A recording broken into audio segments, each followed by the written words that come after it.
Hello and welcome back to the channel hardreset.info, and today I'll tell you how to track an AliExpress order.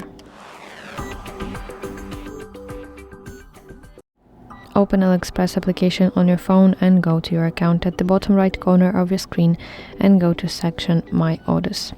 Now find order that you want to track and click Track Order button, or it can say View Details. So now you should see something approximately like this. This is tracking information page where you can see your estimate delivery time right here, your carrier and your tracking number, and of course your shipping updates. Like it can say, like mine says, shipment ready for dispatch, arrived at sorting center, or for example ready for delivery, and etc.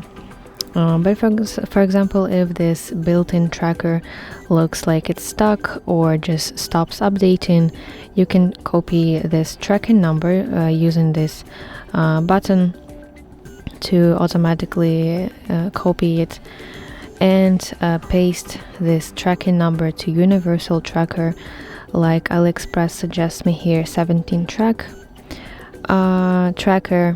or you can use some other trackers. They all have the same principle. So paste it and you can see even more detailed shipping updates. So that's it. Thank you for watching, and if you find this video helpful, please like it and subscribe to our channel for more content like this.